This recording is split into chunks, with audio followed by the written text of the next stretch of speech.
y la respuesta es: Acuña no debe ser presidente porque no sabía hablar. Acuña no debe ser presidente porque mucho se equivoca. César Acuña habla, mira, Mario, puedo decir, voy a confesar, habla lo peor. Inclusive dicen que en las redes César Acuña es bruto y como es un bruto no puede ser. Pero ¿quiénes son estos que hablan? ¿Cuál es la identidad de ese ellos cuando ustedes dicen no nos escuchan? ¿Quiénes no nos escuchan? ¿Los que hacen memes? ¿Quiénes son los que hacen memes? ¿A qué sector representan? Porque si no es una especie de sujeto tácito, un fantasma que se agita para decir hay gente que no nos quiere, pero adivinador no les voy a decir quiénes son.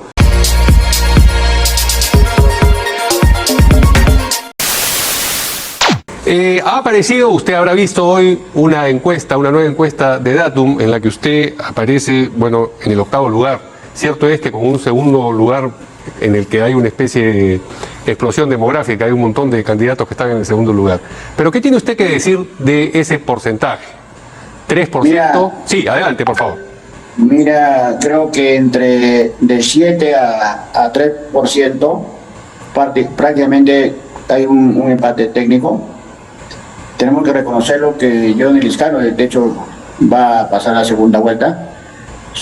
Falta solamente el acompañante de Johnny. Y creo que está entre del 2 al 8º puesto. 4 puntos tranquilamente en un mes se puede revertir, el caso hablo de lo mío. Sí. Y estamos trabajando lo más que podamos, estamos poniendo toda la fuerza, porque nuestro objetivo final es llegar a la segunda vuelta. Sí. Hoy la gente está más pensando en qué comer mañana, está pensando en la pandemia y realmente no sabe qué votar, no sabe por quién votar y no sabe ni siquiera qué símbolo va a marcar. Entonces yo tengo fe y tengo optimismo que vamos a pasar a la segunda vuelta, ¿no? Usted ya da por descontado, entiendo, que Johnny Lizcano va a estar en esa segunda vuelta. Lo da por cierto. Creo, mira, sí, adelante. Personalmente, mi opinión es que él ha marcado distancia de los segundos, ¿no? Y los del segundo al octavo lugar creo que vamos a tratar de luchar voto a voto. Y bueno, y cualquiera de los del segundo al octavo vamos a pasar a segunda vuelta, ¿no? Sí, seguramente habrá segunda vuelta y mientras más arriba se esté en la intención de voto, más posibilidades se tiene. Pero digamos, de cualquier forma, si por ejemplo usted lograse llegar a, qué sé yo, un 9% o lo que fuere, eso es una intención de voto muy baja. ¿Por qué entiende usted que eso le ocurre, por supuesto, a su candidatura y a tantas otras? Ahorita se ha polarizado mira, recuerda que en el año 2016, sí, el primero era, a estas alturas, era 28-30%. Sí, pero si se hubiese polarizado, habría dos candidatos, eso quiere decir los dos polos, que estarían acumulando la intención de voto. Acá esto se ha jibarizado, o sea, se ha dispersado como una playa de... No hay polarización, sí. Claro, entiendo, disculpa, justo hablaba de la dispersión, hay mucha dispersión de voto, ¿no? Está muy dispersado y por lo tanto, por eso que yo creo que el segundo puesto está empatado y cualquiera de los del segundo al todo puesto van a pasar a la segunda vuelta, ¿no? Sí. Ahora, la intención de voto por el Congreso constituye un problema aparte. En la encuesta también se pregunta por la intención de voto congresal por Lima, y su partido aparece en otros, es decir, no pasaría o no lograría representación en Lima. Cierto es que a nivel nacional es mucho más difícil hacer ese cálculo porque depende cómo se está por región, pero aparece en ese cálculo grueso con 2% Alianza para el Progreso. Es decir, aún si lograse usted, como quiere, llegar a la segunda vuelta, pues tendría en el mejor de los casos una representación parlamentaria muy pequeña. Mira, yo tengo confianza, Mario, que estos 30 días que quedan, vamos a tratar de ingresar a Lima. Yo recién desde la semana pasada he comenzado a recorrer los distritos de Lima y yo tengo confianza porque te cuento que yo camino y la encuesta está un poco en la calle, hay mucha expectativa. Sí. Y bueno, pues vamos a hacer todo lo posible para ese otros en este mes se revierta y tengamos representación en Lima, ¿no? Ahora, usted habla de buscar representación en Lima, de ganar el voto de los limeños, pero yo estaba observando uno de los spots que ha lanzado usted y su partido, donde aparecen distintos personajes que dicen no nos escuchan, no nos entienden, les da miedo que hagamos las cosas mejor que ellos. ¿Quiénes son ellos en esta publicidad? Porque uno podría pensar que es el punto de vista de una persona migrante como usted, que está diciendo que ellos son los limeños. Si eso fuera así, conquistar el voto de los limeños será un poco difícil. No, eso es un poco respuesta a los memes que aparece en las redes contra César Acuña. Creo que si haríamos un análisis de a quien más lo hacen memes es a César Acuña, ¿no? Realmente diría que no me molesta, pero sí me preocupa en que no sepan reconocer a un provinciano, a un emprendedor que con mucho esfuerzo, 40 años de trabajo, 40 años de sacrificio, ha logrado donde está. O sea, se nota que no reconocen a ese provinciano que con mucho esfuerzo, con mucho trabajo, preparándome, ha llegado a este lugar y todo lo que hace pues se burla, ¿no? Acuña no, dice, y la respuesta es, Acuña no debe ser presidente porque no sabía hablar, Acuña no debe ser presidente porque mucho se equivoca, César Acuña habla, mira Mario, puedo decir, lo voy a confesar, hablan lo peor, inclusive dicen que en las redes César Acuña es bruto y como es un bruto no puede ser... Pero ¿quiénes son estos que hablan? ¿Cuál es la identidad de ellos cuando ustedes dicen no nos escuchan? ¿Quiénes no nos escuchan? ¿Los que hacen memes? ¿Quiénes son los que hacen memes? ¿A qué sector representan? Porque si no es una especie de sujeto tácito, un fantasma que se agita para decir hay gente que no nos quiere, pero adivinador no les voy a decir quiénes son. Yo le pido a usted que los identifique. Claro, es que bien difícil identificar. Difícil. Entonces no es fácil identificar. Tú sabes que eso se maneja en las redes, pero mira, realmente nunca han reconocido el éxito de César Acuña, nunca han reconocido lo que ha logrado César Acuña en la vida. Entonces de repente esa es posible respuesta a eso. Valoren al éxito, valoren al triunfo, reconozcan lo que César Acuña ha hecho por el país. ¿Usted ve esta elección presidencial como un esfuerzo de reconocimiento personal? Mira, yo creo que los peruanos deberían hoy elegir a un presidente que tenga experiencia en gestión pública y deberían elegir a un presidente que tenga capacidad de generar puestos de trabajo. Deberían elegir a un presidente que sepa qué cosa es pagar impuestos, elegir a un presidente que sepa que la inversión es fundamental en este país, porque yo soy un privado que invierto y he generado 10.000 puestos de trabajo. Y yo soy un privado que invierto y pago impuestos cerca de 100 millones de soles al año en la SUNAT. Entonces por eso es que los peruanos deberían escoger hoy más que nunca a un presidente que esto. Bien, vamos a algunos de los planteamientos en materia económica que usted ha expresado a lo largo de la campaña. Por ejemplo, ha manifestado que va a buscar que el Banco Central de Reserva pues le ponga control a los intereses, como supuestamente es su tarea. ¿Cómo va a lograr usted eso, en el caso de llegar a ser presidente, si el Banco Central es autónomo? No, más que pensar en el Banco Central, estoy pensando cómo reactivar la economía nacional. No, pero usted ha mencionado el Banco Central y ha dicho esto que yo estoy mencionando ahora, por eso le pido que ¿no lo ha dicho? Lo que yo dije, y lo vuelvo a repetir, es que el BCR debería controlar, controlar para que los intereses de los bancos no sean abusivos y que no se aprovechen de la necesidad de la gente, es lo que he dicho. Usted dice debería, pero asume que si llegase a la presidencia, como no tiene los instrumentos para forzar al BCR a que haga determinada cosa, eso dependerá del directorio del BCR, ¿eso es lo que está diciendo? Claro, pero sí tiene que haber un ente, Mario, un ente regulador, en este caso el BCR, que controle los intereses, ¿no? Yo creo que no se debe permitir abusos, si bien es cierto hay necesidades, pero tampoco se puede permitir abusos de parte del banco, ¿no? Otros candidatos, señaladamente la señora Verónica Mendoza, ha dicho que ella considera que habría que remover, que cambiar ya al señor Julio Velarde de la presidencia del Banco Central. ¿Usted participa de esa opinión? ¿La comparte? No, yo jamás perdería la experiencia del señor Velarde. Creo que el señor Velarde ha demostrado que tiene capacidad de gestión y gracias a él tenemos una estabilidad económica de los últimos 20 años. Yo eso creo. Mira, además yo soy empresario y yo sé que una buena gestión se hace con personas capacitadas.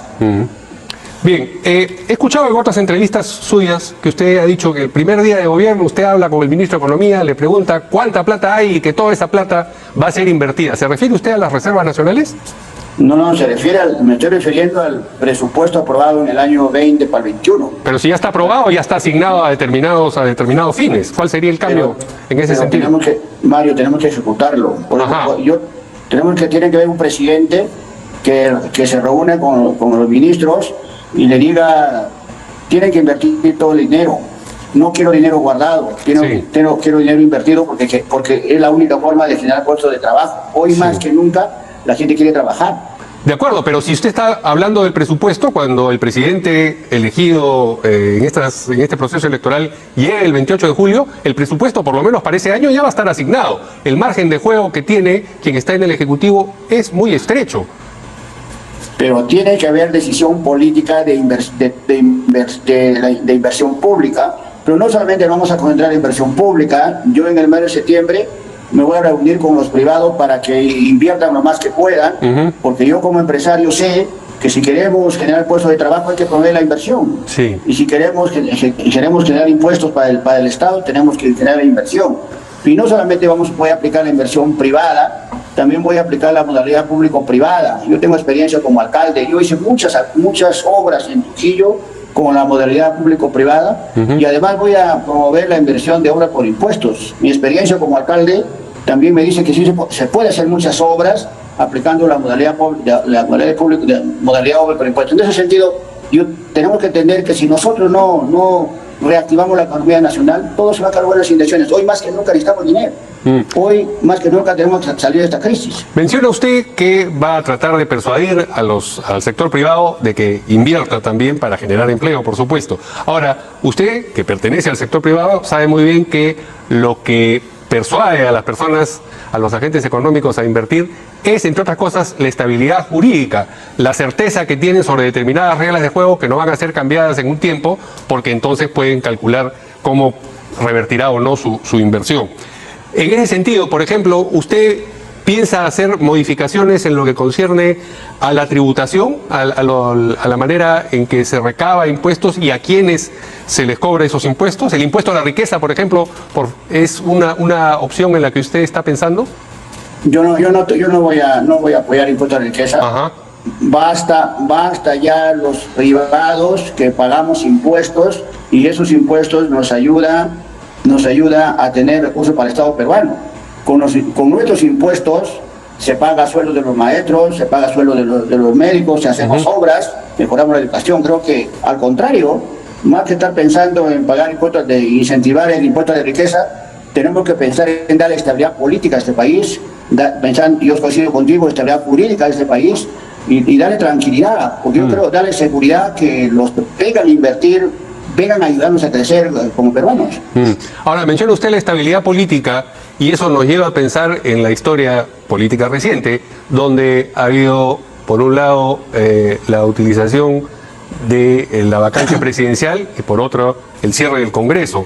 Y esto hace pensar a otros candidatos, por lo menos, en que hace falta cambiar la Constitución o cambiar de Constitución, que son dos cosas distintas. Cambiar la Constitución es hacer algunos cambios a la Constitución vigente, pero sostenerla. Cambiar de Constitución quiere decir votar esta Constitución y hacer otra nueva. ¿Usted se identifica con alguno de estos dos caminos?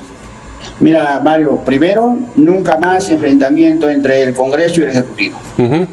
Nunca más. Creo que el presidente electo, seguramente el 28 de julio, tiene que ser un presidente dialogante, tiene que un presidente que aprenda a consensuar. Ahora en cuanto a, porque hoy más que nunca tenemos que trabajar todos pensando en salir de esta crisis. Ahora, en cuanto a lo de la Constitución, mira, hoy más que pensar en cambiar, en innovar o nueva Constitución, hay prioridades y hay cosas urgentes que hacer por el país. Hoy la prioridad número uno es seguir atendiendo la pandemia.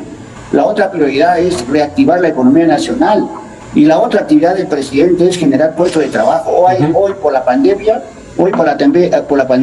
hay cerca de 8 a 10 millones de personas que quedan sin trabajo. Entonces, de acuerdo, hay prioridades. No podemos estar distrayendo el tiempo en pensar en reformar nueva Constitución. Hoy más que eso, tenemos que darle de comer a la gente. De acuerdo, señora Acuña. Tenemos que trabajar por la gente, pero porque realmente hay gente que no tiene que comer y el Estado tiene que preocuparse por ellos.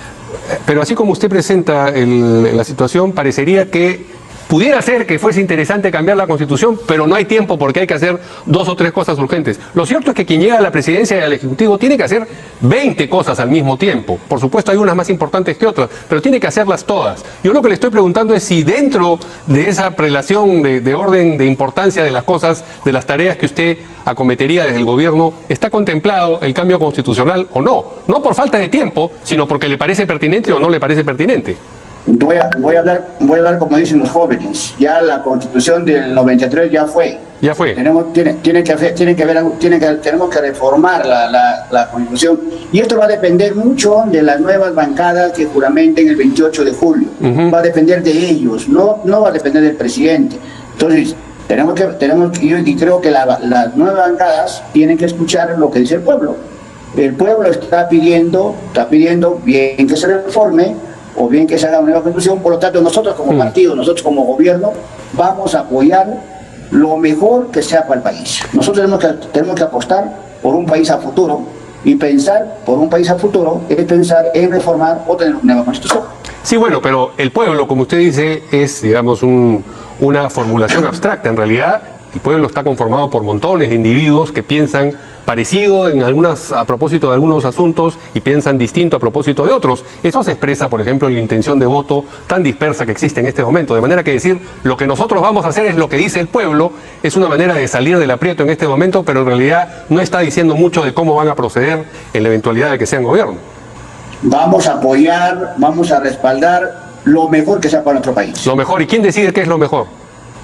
Mira, creo que ahorita recuerda que todas las reformas que se pueden hacer se hacen en el Congreso de la República. Y por lo tanto nosotros tenemos que apoyar todo lo que se apruebe en el Congreso de la República. Muy bien. ¿Y no lo preocupa la baja intención de voto por Alianza para el Progreso para el Congreso? Porque, digamos, si le concede usted tanta importancia a lo que resolverá el Poder Legislativo, pues también tiene que preocuparse por tener una presencia, que su partido tenga una presencia, quiero decir, importante en la representación nacional. Yo tengo confianza que Alianza para el Progreso va a tener una buena representación nacional. Tengo confianza, estamos trabajando. Esta es una elección muy, muy especial. Yo creo que en este mes se va a determinar qué partido político va a tener más fuerza y se va a determinar quiénes van a pasar a la segunda vuelta. Entonces, yo tengo confianza, soy muy optimista y estamos trabajando para lograr el objetivo. Muy bien. Muchas gracias al candidato a la presidencia por Alianza para el Progreso, el señor César Acuña, por la entrevista. Bueno.